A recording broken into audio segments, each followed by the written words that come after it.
Well, good afternoon, everyone. And on behalf of the Canadian Chamber of Commerce and its members, welcome to our fifth and final Executive Summit Series event of 2022. I'm Perrin Beatty, President and CEO of the Canadian Chamber of Commerce. While we're meeting today on a virtual platform, I'd like to begin today's event by recognizing the Indigenous peoples of all the lands that we're on today, from coast to coast to coast. We pay our respect to the Inuit, Métis, and First Nations people of this land. We reaffirm our commitment and responsibility to improving relationships between nations in a spirit of reconciliation and collaboration. Well, as Canada continues down the path towards net zero and the world grapples with collective climate challenges and the best way to address them, the focus of today's Executive Summit couldn't be more timely. Environmental, social, and governance, or ESG, are the non-financial factors used to measure an investment's or company's sustainability. But they also contribute to a changing relationship between businesses and society. ESG is an important tool in the box when it comes to achieving our ambitions for sustainable economic growth, with one major caveat.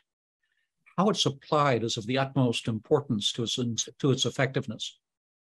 ESG considerations are becoming increasingly important to investors and in corporate practices.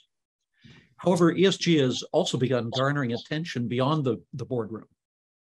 From mainstream media to internet forums, ESG is quickly garnering public, private, and social interest. Now, there's a variety of opinions on the effectiveness of ESG practices, and there are certainly some challenges. Chief among them is the lack of continuity in how ESG metrics are captured and reported. And this is true both domestically and globally. Within Canada, although ESG reporting has largely become common practice, particularly among larger firms, there's a great deal of reporting variety across jurisdictions. Globally, there are significant divergences in the degree to which other countries have developed ESG practices at all. All of this creates issues in consistency and comparability of ESG data, including the cost of implementation and the scope of non-financial reporting. This makes measuring and comparing ESG apples to apples extremely challenging, and it limits the extent to which ESG practices can be applied effectively as a tool in the fight against climate change. The continued integration of ESG into investment decisions requires closer cooperation between public and private sectors to promote sustainable and inclusive economic growth. Canada has to work with private sector and trading partners to ensure ESG policies are standardized, accessible, and inclusive, and to facilitate economic growth. Today's discussions will examine just that, from a changing ESG regulatory and financial landscape to highlighting how Canada can capitalize on growing sustainable investment opportunities. I hope you're looking forward to these conversations as much as I am. Now, before we jump into the conversation, I'd like to remind the audience that we'll be accepting your questions in all of our sessions this afternoon.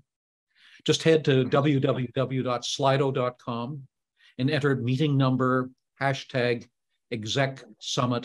You can find this in the chat box. Submit your questions at any time. And so, without any further delay, it gives me great pleasure to introduce our first session, which is a keynote address and fireside chat with Robert R.J. Johnston, who's the Special Advisor for Energy and Climate at Eurasia Group. Now, R.J. spent 7 years as head of Eurasia Group's Global Energy and Natural Resources Strategy Group before becoming CEO from 2013 to 2018.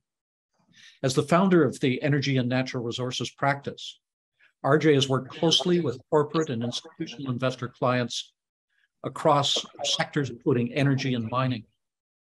He's now the executive director of the Center on Global Energy Policy and has a number of published contributions to institutions like the World Economic Forum and the Canadian Energy Research Institute.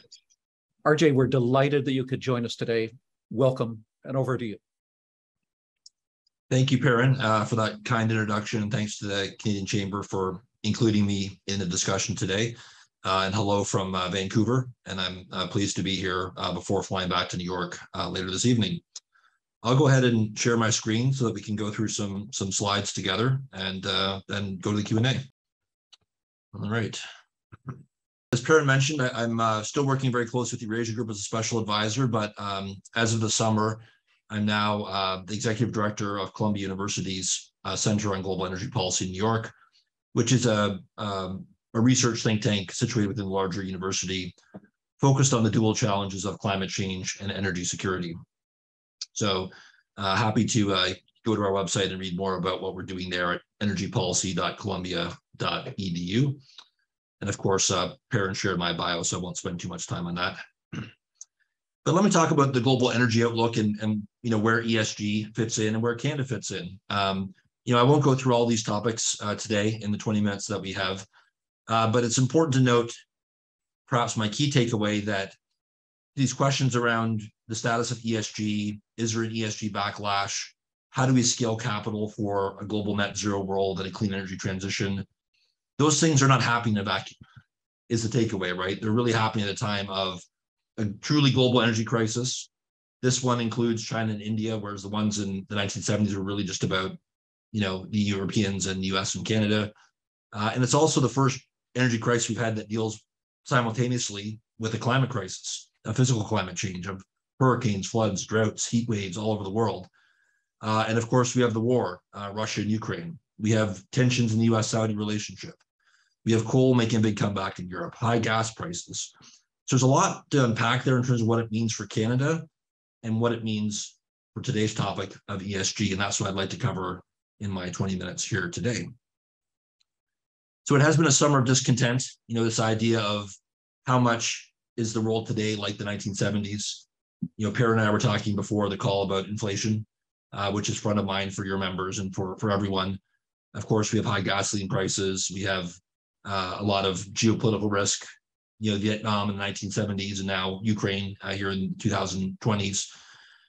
So there are certainly some similarities with what happened in the 1970s, but there are also a couple of key differences, right? One is that the US is a much more polarized country than it was in the 1970s, and the partisan divide, particularly around energy and climate, is much stronger than it was back then. And let's face it, back then, climate wasn't really even part of the discussion. Inflation, yes. Energy prices, yes. But climate change was just beginning to become the glimmering of an issue. So in today's world, with this challenge of inflation, of energy security and climate, it's taking place at a time when the US is more divided than ever. And we're dealing with the simultaneous challenge of a physical climate that's getting more complicated. So those are some of the differences between now and the 1970s. Now, of course, among those things, I think what's front of mind for everyone really is, of course, the war in Europe, the Russia invasion of Ukraine. And I think there's some important implications here for ESG and how I think about it. What the map shows, of course, is the countries in dark blue are those that have put the strongest sanctions on Russia, whereas the countries in pink really have done very little, if anything, in terms of sanctioning Russia on the back of its invasion of Ukraine. And I put that up there because it shows that we're in a divided world. And there's a lot of ways to think about this between, who's supporting NATO and who's supporting Russia or Ukraine, the long-term outlook for EU-Russia relations, what it means for energy and food security. But that's not really our topic today. But our topic today is affected by those changes. And I would say there's kind of three takeaways from the war for ESG specifically in the context of the factors I just mentioned. Number one, I would say that ESG considerations for investing in the energy sector and commodity sector have been muted, but have not disappeared, right? That there's been a bit of a rebalancing between ESG and energy security and energy supply, but ESG is still influencing discussion even in Europe. Second implication, I think, is that the ESG debate, particularly in Europe, is sort of flexed and expanded to bring natural gas and nuclear back into the discussion. And I've also seen a bit of a drop in focus on Scope 3 emissions, which were front and center pre-war, but I haven't heard a single mention of it since the war started, because a tight focus on reducing Scope 3 emissions would potentially add to an already acute energy situation in Europe, at least in the short term. But the bigger takeaway is that, going back to my map, we can think about what this really tells us in terms of, the West versus Russia, in China, or NATO and the OECD versus authoritarian non-market-based economies. But you can also kind of frame it as an ESG block and a non-ESG block, right? That for the most part, businesses in those blue countries are adopting ESG standards, not just around climate, but around water and biodiversity and labor and human rights and a number of other factors that are just not a priority in the countries here in pink. So again, the takeaway is that the ESG of the moment is very influenced by this changing global macro environment. So let's get into the details a little bit. One other implication that's very relevant for ESG from the war in Europe is that coal is back in the conversation. I would say that the ESG movement had basically almost killed off coal completely, at least in the OECD countries 2 or 3 years ago, partially because of divestment, but even more so because of shale gas and renewables displacing coal. Now we have coal making a big comeback in Europe, in Africa, in China, and India, which really puts the ESG model to the test, right? How much of the previous shut-in of coal was due to market forces versus ESG? Because now that the market seems to need coal, coal seems to be coming back. That's food for thought. What about natural gas? Well, this chart from the IEA Net Zero Scenario looks at how the IEA Net Zero Scenario will shift from so-called unabated gas, which is maybe a term not all of you know, but the idea of just sort of traditional natural gas, to a world by 2050 that is going to be much more about gas with carbon capture or renewable natural gas, or of course, blue hydrogen. Now, this signal from the IEA is very complicated because what it was really telling in the ESG context is natural gas is a stranded asset, right? That in this world, natural gas is not going to be needed in 2050. So long cycle investments and things like LNG don't make sense. And yet, clearly the Europeans and the Asians and the global LNG market are flashing a signal that somewhere between now and 2050, we're going to need a lot more LNG. So that's kind of the balance that we're seeing, which is these longer term signals that maybe natural gas will be stranded, at least according to IEA, versus very strong short-term signals from governments, from markets, from industry and investors that natural gas supply is needed. Can we get more Canadian natural gas to Europe? Yes, I think the short answer is Canada should be a kind of ESG aligned natural gas supplier. That would include, of course, net zero projects with Indigenous partners, with low methane intensity. That's, again, not necessarily the focus of today's discussion, but just kind of connecting the dots. It's not that the Europeans want any kind of natural gas. They would prefer to get the more ESG aligned, low methane intensity, socially responsible natural gas, even given how acute their crisis is at the moment. Whether or not we can deliver that, of course, is another discussion. So how is the oil and gas industry looking at ESG? I would look at it this way. I would say that there's a constant back and forth. On the one hand, when oil and gas prices are high, the energy industry tends to be asked more about national security, about energy security, about affordability, about inflation. And we're seeing all those things now.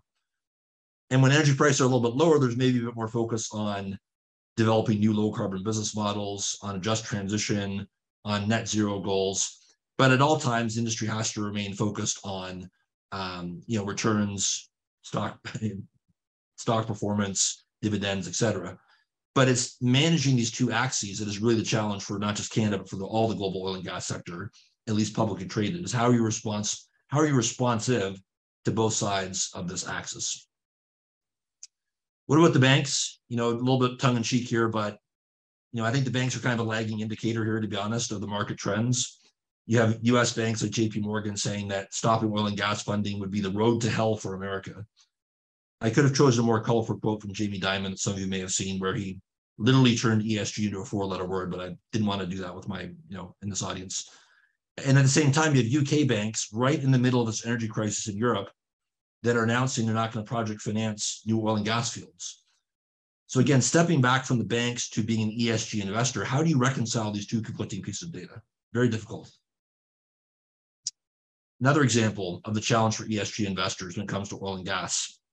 There was just a big study from Institute for International Sustainable Development that came out, similar to this quote I have here from a study in Nature a couple of years ago. The Nature study basically says that to get to 1.5 degrees, you need to keep 58% of the oil and 59% of the gas in the ground. That makes ESG investors think about stranded assets, makes them think about, companies changing their business models from exploration and production to something else. But at the same time, you have a statement from the International Energy Agency, Fatih Birol's the director, who said that to get to net zero, 1.5 degrees, it's not really about supply, it's about demand. 95% of the IEA Net Zero Scenario is about demand. So the risk that we're seeing now is that some ESG investors like Lloyd's Bank, that I mentioned in the previous slide, are trying to curtail oil and gas investment, but it's not doing anything on the demand side, which is the point that the IEA is making. So we're in a world where maybe there's some yellow lights, I won't say red lights, yellow lights flashing for new oil and gas investment, and yet demand continues to grow, and supply from countries like Russia is proving to be very unreliable for obvious reasons. So bottom line, is the ESG trend holding back the US shale, the Canadian oil sands? Mostly, I think the answer is no, but it's not necessarily super helpful. You could say that the oil sands have had more divestment pressure from anybody in the most ESG activism, and yet they have record production and bumper earnings at the moment.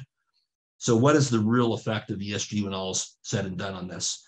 At the same time, we can't ignore the role that ESG has played in steering investment towards lower carbon resources, whether it's lower GHG intensity oil production or things like wind and solar and hydrogen. So we could talk more about that if you're interested. Lastly, just to wrap up here, checking the time, what's happening post-Europe? One interesting, with the Russia war, one interesting case study here is looking at the European super majors. Interesting from a Canadian perspective, because I think Canadian oil and gas is very aligned with the US, whereas Europe is moving much more, even in the context of this war with Russia, away from oil and gas, and even away from sort of decarbonized CCUS-focused oil and gas production towards things like offshore wind, electric vehicle charging, renewable natural gas. And that framework is something the Europeans like Shell, Total, et cetera, are sticking with, even in the context of the war, which tells you how entrenched it is in Europe. Now, it's not necessarily the same here in the US and Canada, but an interesting trend to watch. What about mining? Another important part of the Canadian economy. We know, of course, that the energy transition is going to be very minerals intensive, and this is a great opportunity for Canada. As we get more solar and wind and batteries, we know we're going to need more critical minerals. That's not breaking news, of course, to this audience. But where does that story fit into an ESG framework? I would argue that the uncertain status of mining within the ESG framework, particularly when it comes to things like Indigenous consultation and participation, water, biodiversity, tailings, it is somewhat of a headwind to bringing on new mining supply. And there's been some mixed government signals about how much mining development do we want, especially with respect to greenfield, how much we want in North America versus so-called friendshoring to other markets. That said, I think on this one, there's actually a fairly easy path out in an area where Canada is actually the leader in more ESG aligned mining. And it's something I call equitable and efficient mining development, which is really, what does an ESG aligned mining project look like? Well, I think it has free, prior, informed consent. It has shared benefits with Indigenous and other local communities. It has net positive land protection, meaning that for every acre that's disturbed by a mine, you set aside 3 acres of similar land somewhere else. It has biodiversity and water protection. It has net zero scope 1 GHG emissions. That's actually a model that Canada can do very well and be a leader, I think, in ESG aligned mining. So I live in Washington, D.C., and it's great to see as a Canadian, the White House literally was on with them this morning asking, how are the Canadians doing this, right? How do we get these different pieces in place so we can go in our own mining sector going and moving forward? So just in conclusion, a couple of thoughts to share here, and then we can go to the Q&A. What comes next? I think my bottom line on ESG in the current geopolitical and economic moment is that ESG is not debunked, it's not dead, but it is rebooting and rebalancing, right? So there's a bit of an ESG 2.0 that includes a stronger emphasis on the S, the social side, particularly when it comes to energy affordability and access. Now, to be clear, that doesn't mean that the E has gone away at all. It's not an either or, it really has to be both. But I think there's a bit of a reweighting towards more of a focus on social issues like energy affordability and security and economic development. And particularly with the next 2 COPs, one in Egypt and one in Abu Dhabi, that S component is going to get a very strong focus within the global climate discussions, right? How can we have an energy transition that's inclusive of the developing world, that highlights and addresses their concerns about energy affordability and security, as well as what the Europeans and the US and others want from a climate perspective. When it comes to the E, yes, climate and greenhouse gas emissions will continue to be strong focus, but we're hearing more and more about biodiversity, about water, land management, ecosystems that will sort of perhaps widen the aperture for the conversation around the E.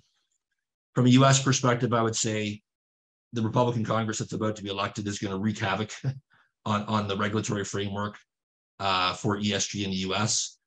Meanwhile, the rest of the world, Europe, Canada, Japan will probably still be moving forward. But there's no doubt that the signal in the US political system about Washington's commitment to creating transparent and effective regulation around TCFD disclosure or stress testing bank portfolios for transition risk is about to get even messier with the Republican takeover of Congress potential. And then lastly, my last slide, sector by sector, how am I looking at this? I think oil and gas is still in the pathway to net zero, even with higher oil prices, gas prices, and the war. But the focus is going to be a lot less on divestment and a lot more on shareholder engagement, which is really demonstrating to shareholders that you maybe bring on new oil and gas supply, but you're really trying to minimize the greenhouse gas intensity and maximize the social and economic benefits of the projects. When it comes to mining, the demand side is very ESG aligned. The supply side is still a bit of a work in progress, but I think the Canadian model of indigenous-backed, best-in-class mining projects could be an example for the rest of the world, including the US. And then lastly, I didn't talk about clean tech and electricity as much from an ESG perspective.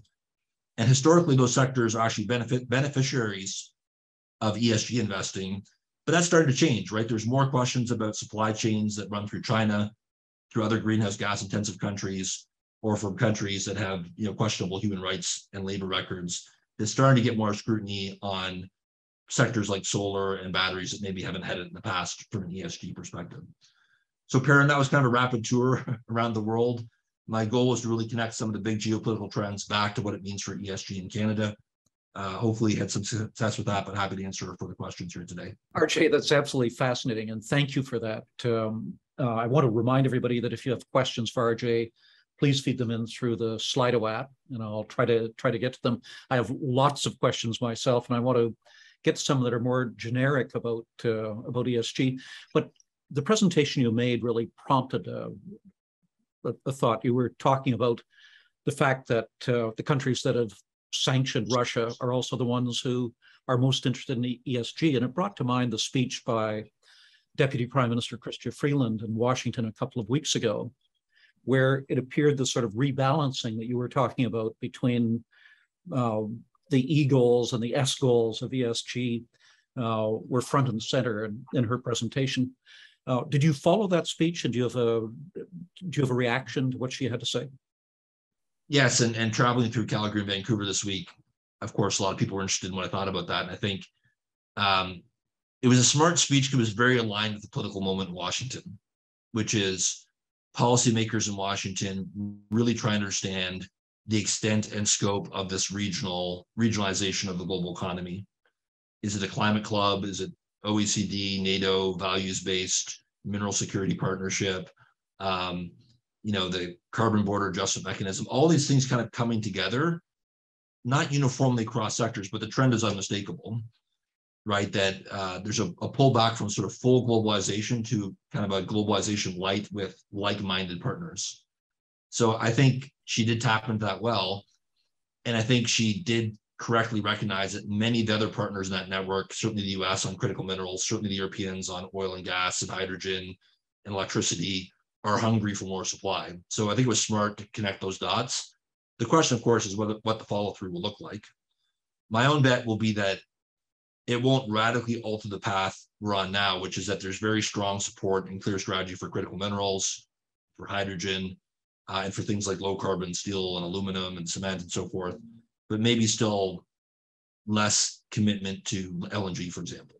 I'd like to be wrong on that, but I'm still a little skeptical. But overall, I thought the framing of it was very good and very aligned with how Washington's thinking about things.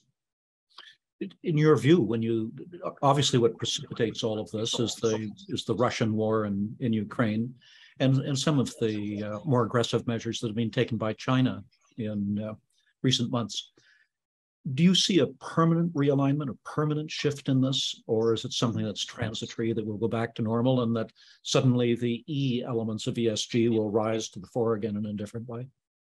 Well, that's why it's great to be at Columbia and look at these sort of long cycle, historical, deep questions, because I think I guess the question is, how long was the last wave of globalization, right? Did it begin with China joining the WTO in the 1990s?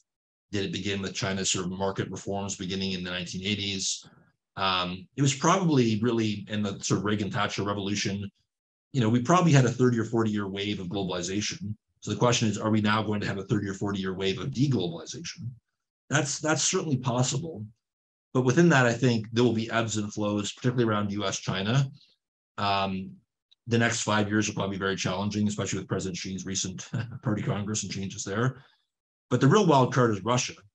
I can equally imagine a situation where Russia and NATO are basically in this hybrid war for 10 years, and Putin is still there as an 80-year-old leader. But I can also imagine a scenario within 3 months where Putin is gone and there's a more Western-oriented government in place that wants a Marshall Plan to kind of reconnect natural gas and aluminum flows to Europe. So that's a huge wild card and risk for businesses to manage.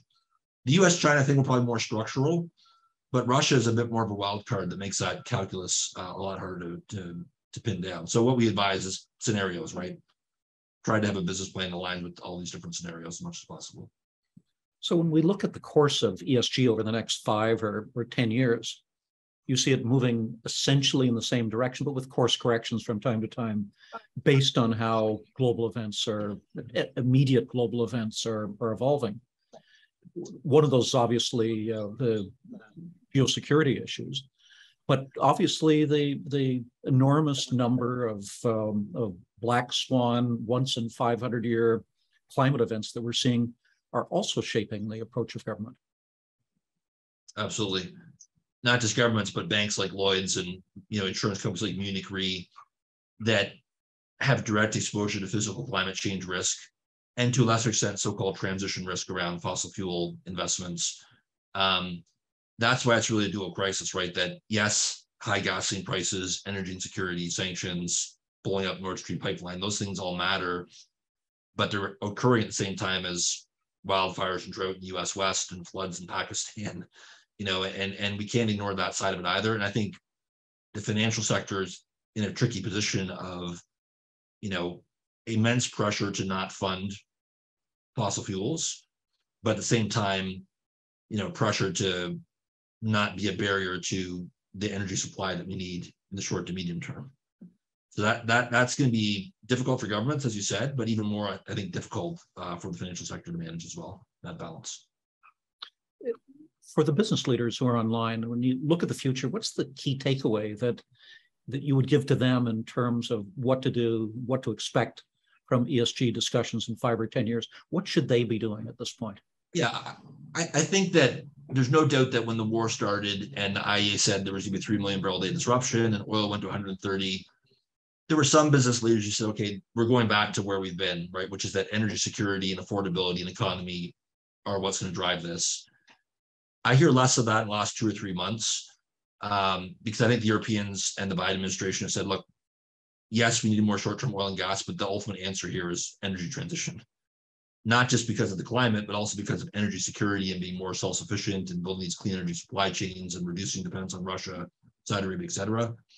So I think the important thing is to understand that, we are in a structural change towards ESG investing, towards low carbon energy and zero carbon energy. No one knows the exact timing, but there's sort of a generational aspect to this as well, alongside the structural pressures in the physical climate and the global energy market. And the investors of tomorrow, right? The 20-year-olds of today will have the retirement funds and mutual funds in the near term are much more skeptical about investing in industries that are not responding to the Paris Agreement in net zero world. Now, much of the oil and gas industry is, and the mining industry, et cetera. The question is, can they tell that story and convince, kind of reimagine mining not as extraction, but as enabling energy transition? Like you can probably get younger people to invest and work at those companies if it's about enabling energy transition versus extraction and in the traditional focus that we've had. So I think that's what I would say to the leaders is try to take the longer view. There's going to be a lot of volatility around this transition, but I think the direction is still the same as it was prior to the war. So there's little debate about where we want to be, that we want to be able to make the energy transition. We want to make it as rapidly as possible without creating great disruption. Looking at the impact, though, of current events recently with dramatically increasing cost of fossil fuels and scarcity of them in parts of the world, you can make two arguments. The first is that this shows a compelling case for increasing the production and distribution of fossil fuels. The other is that it makes a compelling case for the transition, that if we're going to ensure security in the future, we've got to move away from fossil fuels to renewable forms of energy. Where are you on that? That's what I was trying to get at in my slide. I talked about the contrast between the keep it in the ground view and then the IEA's focus on the demand side. That I think the answer is it's almost irresponsible to constrain fossil fuel supply until you have an answer on the demand side, right? Because in the world that the reality, we may not like this, but the reality is, demand is still growing post-COVID. As China exits its COVID restrictions, I mean, the gas market next year could be even worse than it was this year from a consumer perspective, that is. So we have to acknowledge that the demand, that we're not on track for 1.5 degrees, that fossil fuel demand is still growing. So we need to be responsive to that. And then I think this idea that some of the Canadian companies have about sort of plowing some of that revenue, not taxing it away by the government, but reinvesting it in lower carbon solutions, again, an area where I think Canadian companies can be a leader, to take that sort of, windfall profits, as they say, and plow it back into blue hydrogen or carbon capture or, advanced nuclear, wind and solar.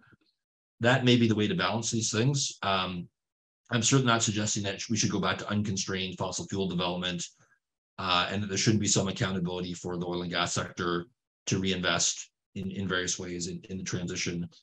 But I think it's a big, big mistake to not acknowledge the reality of growing demand and energy insecurity, because and I think a lot of the environmentalists realize this, that if you don't acknowledge that, then the political support for climate is going to collapse. And the Europeans will say, yeah, I mean, we're actually burning wood, so coal is better than that, and gas would be better than coal if we could get it. We can't get it, so we're burning biomass and coal, and that's not a great scenario for climate, clearly. So it's essentially the first rule of wing walking: don't let go with one hand till you're hanging on to something else with the other. I think that's right.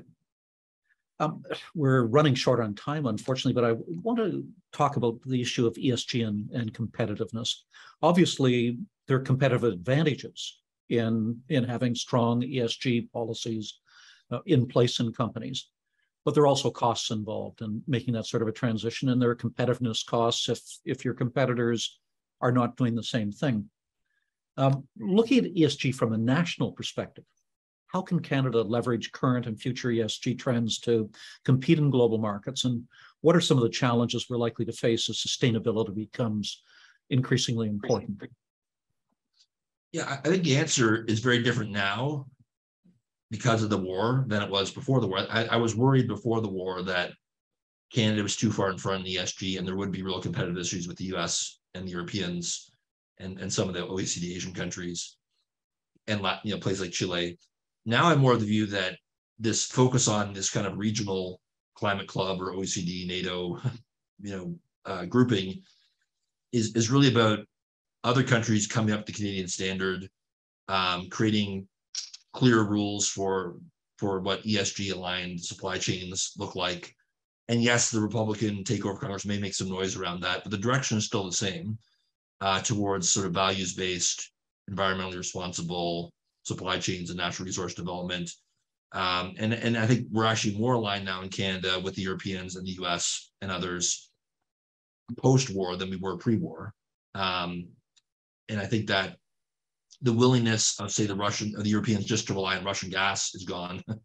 The willingness of the US to say, well, we'd love to have a clean energy supply chain with Canada, but it's cheaper in China, so we'll just do that, and that's gone. So we are moving towards this alignment on values, but it will require government leadership, right, to really work. You and I were talking about the G20 or the G7, probably more realistically, or OECD, to really kind of institutionalize these values into a meaningful trade framework. But I think that's actually good for Canada, because I think it's more about some of the other OECD countries coming to our level versus us worried about being too far ahead and having to lower our standards to compete with them. RJ, it's been fascinating.